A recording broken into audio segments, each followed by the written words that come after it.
This is Radio Now 95.3 FM. Come for the news, stay for informed conversations. YIAGA Africa has urged the National Assembly not to heed calls to scrap State Electoral Commissions SIECs, which was made by the Attorney General of the Federation and Chief Justice Lateef Fagbemi. YIAGA Africa believes that scrapping the SIECs will have far-reaching and negative consequences for Nigeria's democracy. Joining us this morning to shed more light on this conversation is the Program Manager at YIAGA Africa, Paul James. Mr. James, could you expand on what YIAGA means by far-reaching negative consequences for Nigeria's democracy? Good morning again. Thank you for the invitation. So, while we will say the call is not, we understand why the call is coming from. We thought there is also the displacement of what could have been the priority. If you look since 1999, since the return to democracy, we accepted that the performance of the State Electoral Commission has been underwhelming, but this is likely because they have also been influenced by the state governors.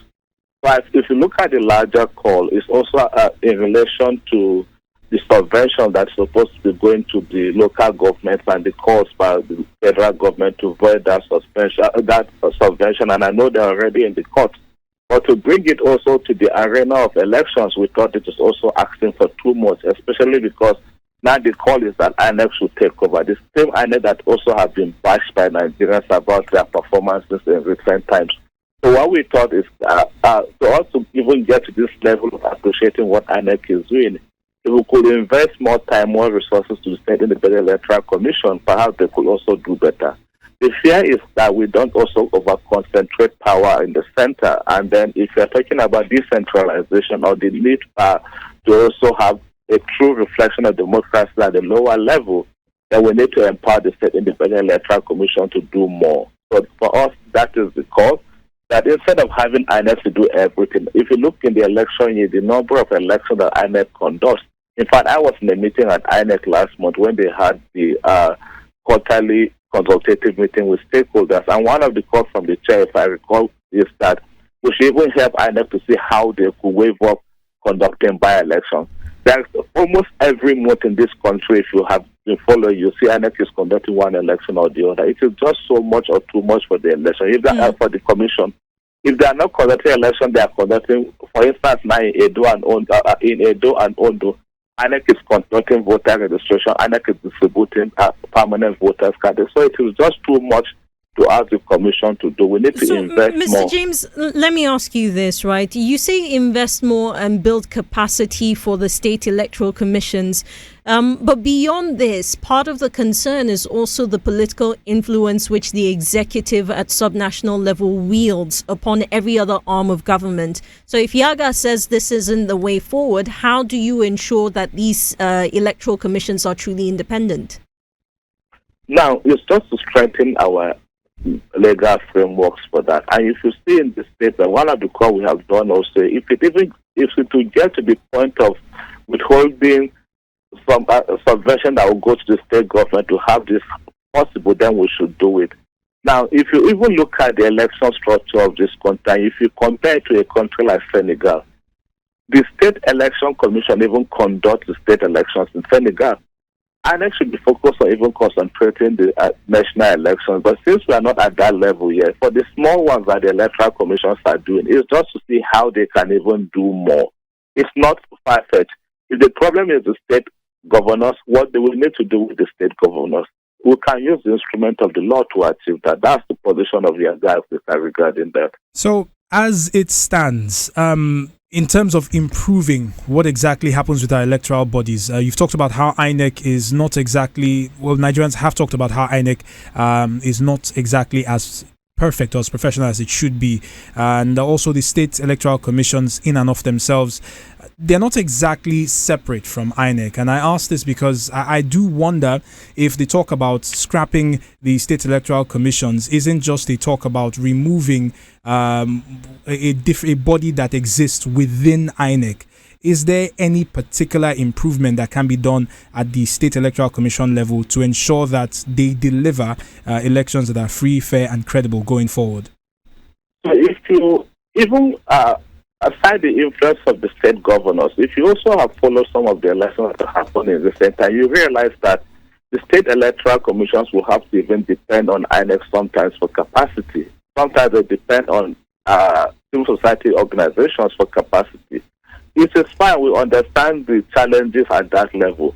But what we are also emphasizing is that even for the Electoral Commission, to some extent, they depended on funding from even foreign organizations, funding from the state government, capacity building also from even other agencies, civil societies, and all of that. So that heavy investment had happened.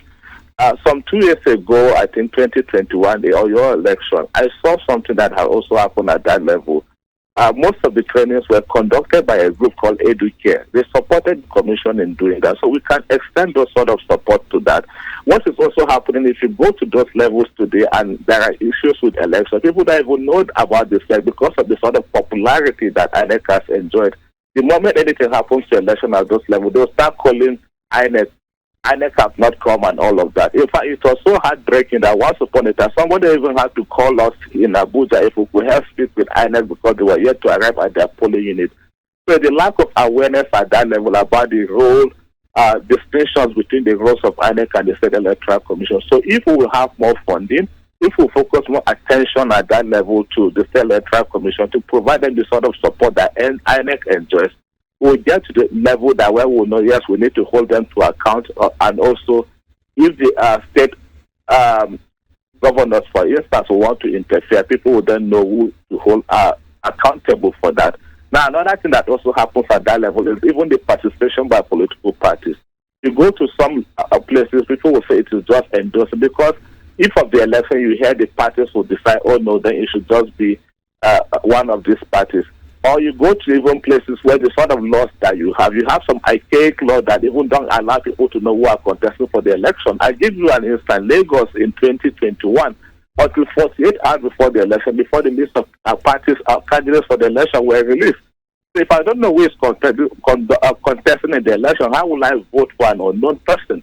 So if these are done, one of the things we emphasize that if these are also done according to the provisions of the new electoral Act 2022 as signed by former President Buhari, it will give the Commission enough time to plan. It will give parties enough time to plan. For instance, in the electoral Act 2022, the parties have 180 days to conduct to do public campaigns. You got states in this country where people have less than a week to do posters and to do campaigns. So if we regularize what we have in the new electoral, because if you go to electoral, I think section 155 is saying that the state election should also be done in line with what is done for the FCT election. So if FCT election is adopting so much from the new electoral, we thought it would also be a reflection of what we should see at the state level. Mr. James, thank you very much for speaking with us on this conversation this morning. Our guest, Paul James, is a program manager at YIAGA Africa, and he joined us to speak on YIAGA Africa's call to the National Assembly not to heed calls to scrap the State Electoral Commission. The conversation continues on Now Breakfast. In just a moment, we turn to News Extra right here on your Beyond the News station. This is Radio Now 95.3 FM. Come for the news, stay for informed conversations.